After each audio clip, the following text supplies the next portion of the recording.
Hey, Rylan here at the Vic Shop.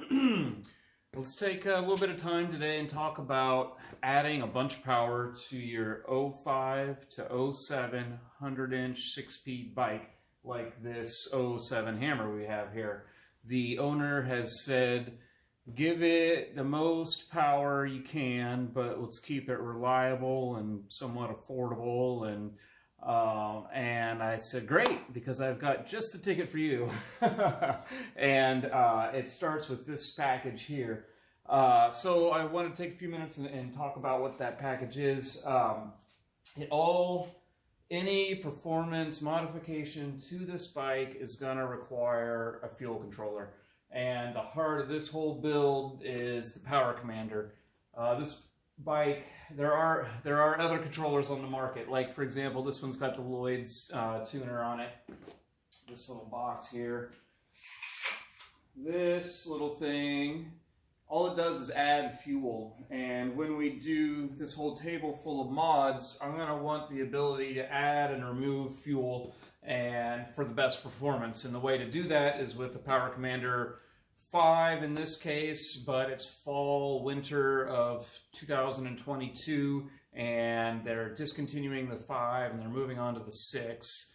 I'm pretty sure that the 6 has this exact same features, which is the ability to add and remove fuel from both cylinders.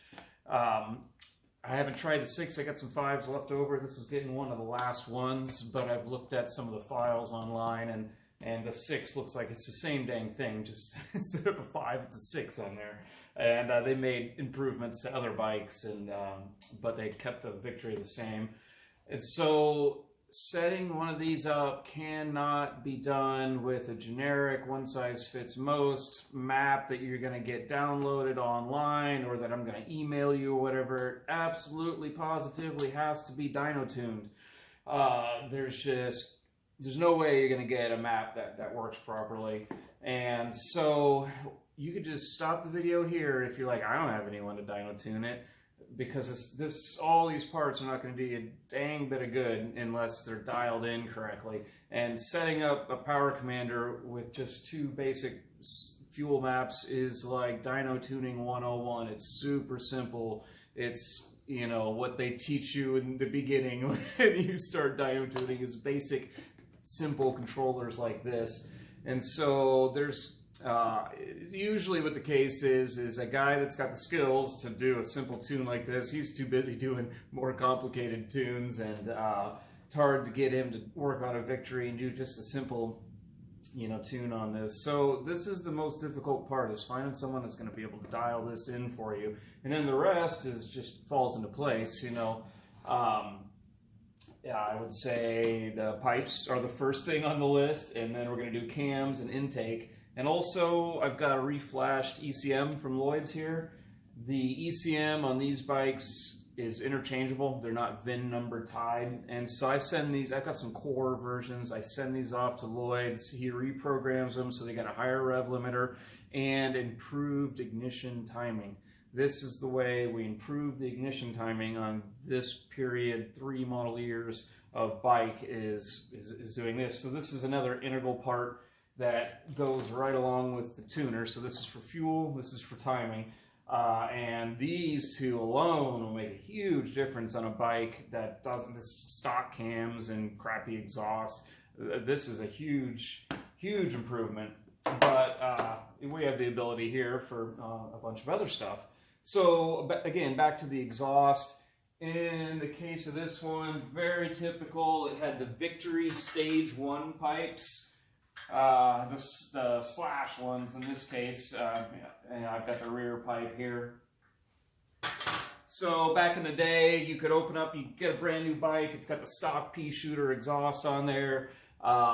You're going in to buy it, and they open up the Victory catalog, and there's 3 exhausts there that you could buy, the swept, the shotguns, and the drag pipes. And lots of bikes had that put on at the dealership at the time of sale, and they're rolling around with them right now. And I can tell you those sweps are not very good for making power.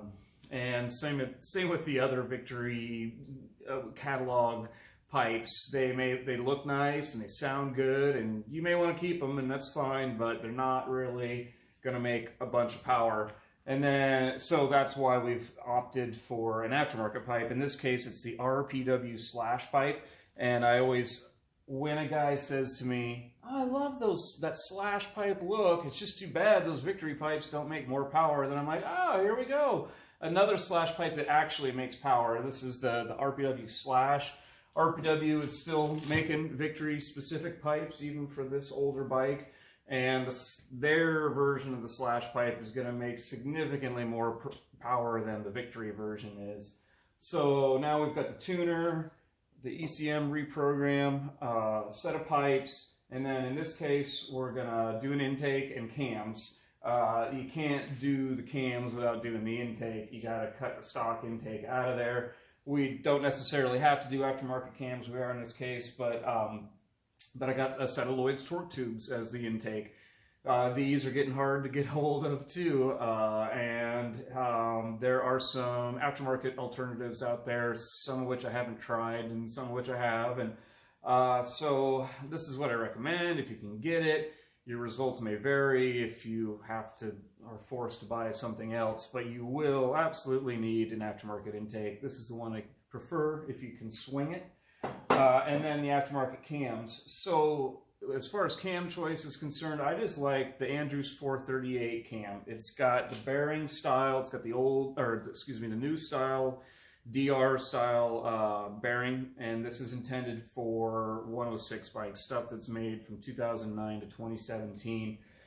There is still an Andrews, or a couple of Andrews cams that are direct fit into that bike, but I don't like them. And they don't make usable power, in my opinion. It's all top end, which is not the type of bike that we're looking to build here. We want something with a good, broad, usable torque range. Yeah, sure, it's great to have a boatload of power at 6,500 RPMs because the rev limiter will go that high. But also, I'm worried about, mid-range torque at 3,000 to 4,000 RPMs. And that's where these 413s really shine. They just seem to work really well in that motor, where they just have more power everywhere, especially with a whole setup like this. We're just going to improve power throughout the RPM range and torque. But again, it's got the different bearing styles, so you'll have to swap carriers. I've got later model carriers here. These are the cam carriers that were made from 09 until 17. And you can get these on eBay, and they are still available new. You'll have about $450 into the set if you were to buy all this brand new. Or you can see if you can find some used stuff on eBay. But that is going to add approximately 30 horsepower to this beast. And it's a huge noticeable improvement, power at all RPM points, and a great setup. And I'm glad to be able to still do these kind of blank slate things. So that is the power parts of the equation, but I'll also tell you that while I'm in there, I'm also going to fix the number 1 and the number 2 known service issues with this bike. And the number 1 service issue is the fuel tank, which I have sitting on the table over there out of the camera range. And the number 1 issue with this bike is the fuel system goes bad. It's more prone to damage from sitting than other fuel systems in its class, I guess. And so anytime a bike between 02 to 08 with that style fuel pump system comes in, I just rebuild it. Whether it needs it at that time or not, because it's the number 1 issue with that bike. So while we're doing all this power stuff, I'm going to rebuild the fuel pump system on it. And then the number 2 issue is the throttle body boot breaks down. I talked ad nauseum about this. Everyone knows about, they should anyway, about the rubber on these breaking down with time. We're going to be right in there putting an intake and cams and stuff on there. We're going to replace this. I like the OEM version. You can still get the stock intake from victorymotorcycles.com. I don't like the aftermarket one that's out there. I think it creates too many problems, or more problems than it solves. So that's going to complete the whole package where we're doing all the service and the maintenance and doing preventive stuff, and then adding 30 horsepower too.